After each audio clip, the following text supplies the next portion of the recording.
So let's start our part second. In part first, we have completed our weather, factors affecting weather, what is air, what is breeze, land breeze, sea breeze. We have studied composition of air. So in part second, we will study about water, forms of water, water cycle. So let's start. So water, we all know about 70% of the surface of the earth is covered with water. हमें पता है कि earth का 70%, around 70% of the surface of the earth is covered with water. It is found in rivers, lakes, oceans and under the ground. Water कहाँ कहाँ मिलता है हमें? We can found water in rivers, lakes, oceans and under the ground. It is also found in glaciers and icebergs. Water is also found in glaciers and icebergs. It is also present in the atmosphere in the form of water vapor. देखो we can found water in glaciers. Glaciers क्या होते हैं? Mountains होते हैं basically, water ice mountains होते हैं. जब वो melt होते हैं, अगर glaciers melt होते हैं तो ice किस में melt down होती है? In the form of water, like solid melts in liquid. So water is also present in the atmosphere in the form of water vapor. Water कहाँ होता है? Atmosphere में भी होता है in the form of water vapor. जब humidity होती है, humidity क्या होती है? It means environment, atmosphere में water vapor की quantity increase हो जाना. Only about 3% of water is fit for drinking. Listen. About 70% of the water तो अर्थ सरफेस किससे कवर करता है? वाटर से 70%. But out of 70% only about 3% of water is fit for drinking. Drinking purpose के लिए only 3% of water is fit. Water is one of the most vital or important substances for a human body. Of course, a person can survive about a month without food. आप without food के 1 month survive कर सकते हैं, but only about a week without water. But water के बिना you can only survive only about a week. Water exists in 3 states. We all know water exists in 3 states. हमने previous classes में भी discuss किया है. Solid, liquid and gas. Solid, अगर if water is in ice form, it means it is in solid form. Water, liquid and water vapor, it means it's in gaseous form. So water exists in 3 states: solid, liquid or gas, or we can say water exists in 3 states: ice, water and water vapor. The states of water can be changed into one another by heating or cooling. देखो water की जो 3 states होती हैं, it can be changed. Water की 3 states change होती रहती है by the process of cooling or heating. So let's study about 2 important processes by which one state of water changes into another state. Which 2 important process हम discuss करते हैं? First is evaporation, second is condensation. What is evaporation? The process by which water on the surface of water bodies changes into water vapor is called evaporation. देखो evaporation क्या होता है? Like rivers, beaches, ponds, lakes, इनमें क्या होता है? The process by which water on the surface, इनके rivers के, land के, ponds पे, इनके surface के जो water होता है वो किस में change हो जाता है? Water vapor में. sun की sunlight से या sun की heat से water किस में convert हो जाता है? Into water vapor. It is called evaporation. The amount of water present in the air, amount of water present in the air or amount of water present in the atmosphere is called humidity. Humidity क्या होती है? The amount of water vapor, water vapor कितना present है air में, उसी amount को हम कहते हैं humidity. The rate of evaporation depends upon the following 4 major factors. तो rate of evaporation किस पे depend करता है? Depends upon the following 4 major factors. Temperature, exposed surface, like temperature environment का कितना होता है, वाटर का कितना होता है, एक्सपोज सरफेस, कितना सरफेस एक्सपोज हो रहा है to the sunlight, wind and humidity. There are 4 factors which influences the rate of evaporation. First is temperature, exposed surface, wind and humidity. Temperature, higher the temperature of water or surroundings, more will be the evaporation. It means temperature is directly proportional to the rate of evaporation. It means अगर temperature increase होगा, water का temperature ज़्यादा होगा तो rate of evaporation भी क्या होगा? ज़्यादा ही होगा. water या surrounding का temperature ज़्यादा होता है तो rate of evaporation भी ज़्यादा होगी. Exposed surface, larger the exposed surface of water, more will be the evaporation. It means exposed surface is also directly proportional to the rate of evaporation. It means जितना ज़्यादा surface exposed होगा उतना ही ज़्यादा rate of evaporation होगी. When evaporation क्या होता है? हमने पढ़ा था the process of changing of water into water vapor. Like river, beaches, sand, lakes, ponds, water bodies, ये क्या करते हैं? इनके surface पे जो water होता है ये क्या करता है?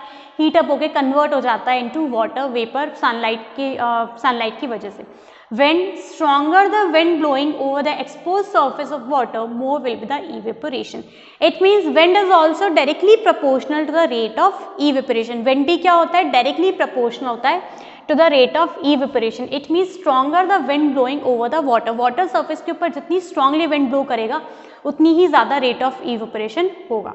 Humidity, lesser the humidity in air, more will be the evaporation. Humidity is inversely proportional to the rate of evaporation. It means अगर humidity कम होगी air में तो rate of evaporation ज़्यादा होगा और humidity water air में ज़्यादा होगी तो rate of evaporation कम होगा. Now first process was condensation, first process was evaporation, second process is condensation. Now the process by which water vapor changes into water on cooling is called condensation. Condensation क्या होता है? जब water vapor वापस water में ही convert हो जाता है on cooling. क्या करता है? देखो, जब आप water को boil करते हैं, आप कभी भी अगर water को boil करेंगे और ऊपर से प्लेट से कवर करते हैं तो क्या होता है? water convert हो जाता है water vapor में. आपने smoke देखा होगा, water किस में convert हो जाता है? water vapor में, gases form में convert हो जाता है water. बट जब भी आप फ्लेम को ऑफ करेंगे और उसको कूल होने देंगे, वाटर को क्या करेंगे? कूल होने देंगे, तो जो प्लेट पे वाटर वेपर के सर्फेस, वाटर वेपर के पोर्स होते हैं, वाटर वेपर जो गैसेस फॉर्म में होती है वो किस में कन्वर्ट हो जाएगी? वो कन्वर्ट हो जाते हैं कूलिंग पे, वाटर ही में ही कन्वर्ट हो जाएंगे. आप कभी भी करके देखेंगे, अगर आपने वाटर को बॉईल किया, प्लेट से कवर अप किया, उसके बाद when U turn off the flame को ऑफ किया और प्लेट को वैसे की वैसे ही रखा था, जब वाटर कूल होता है तो जो वाटर वेपर्स थे वो किस में कन्वर्ट हो जाते हैं? Again in water. So the process by which water vapour changes into water on cooling is called condensation. When you put some ice cubes in an empty glass or a glass filled with water, after some time you find tiny water droplets on the outer surface of the glass. देखो, अगर आपने किसी empty glass में कुछ ice cubes put किए, ठीक है, कुछ empty glass या फिर glass जो ऑलरेडी वाटर से फिल था, उसमें हमने क्या किया? आइस क्यूब्स को पुट किया, तो after some time you will notice, आप क्या नोटिस करते हैं? वाटर के ग्लास के सर्फेस पे टाइनी ड्रॉपलेट्स हो जाते हैं, ग्लास के आउटर सर्फेस पे टाइनी वाटर ड्रॉपलेट्स आ जाते हैं. This happens because of condensation. ये क्यों होता है? Because of the condensation process.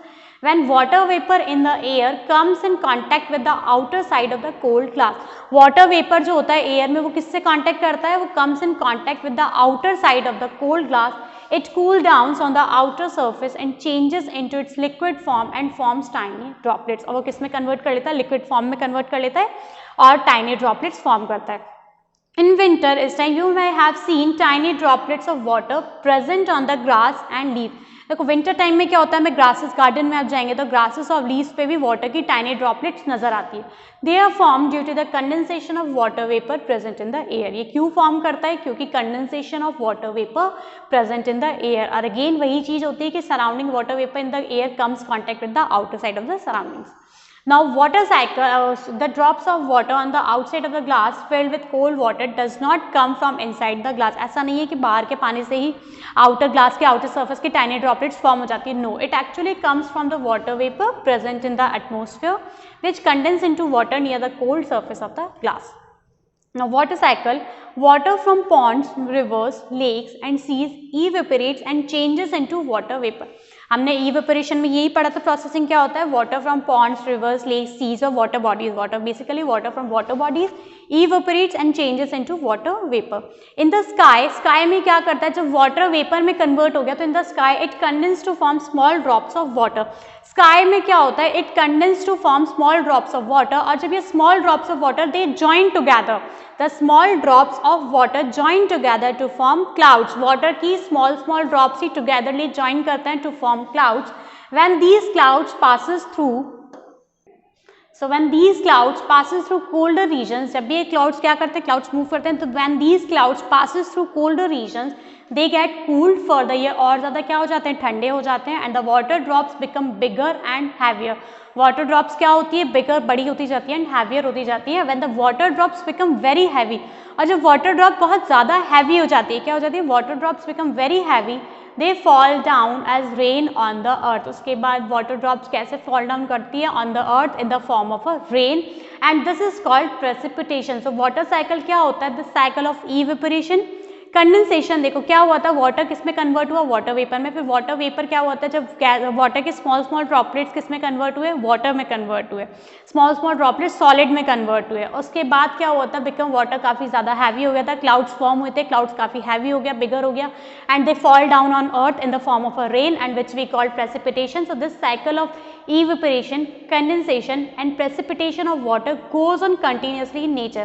Water cycle क्यों कहा गया, because it is continuous process, it is a continuous process in nature which goes on continuously, so we call it water cycle. अगर हम picturise करें तो वाटर साइकिल क्या होता है, देखो evaporation, वाटर हीट अप हुआ, वाटर कन्वर्ट हुआ वाटर वेपर में, then condensation like formation of cloud, water के tiny droplets togetherly join together and they form the clouds, और उसके बाद clouds become heavier and bigger, so clouds water drops become heavy and they fall down as rain on the earth which we call precipitation. So it is a continuous process, that's why we call it water cycle.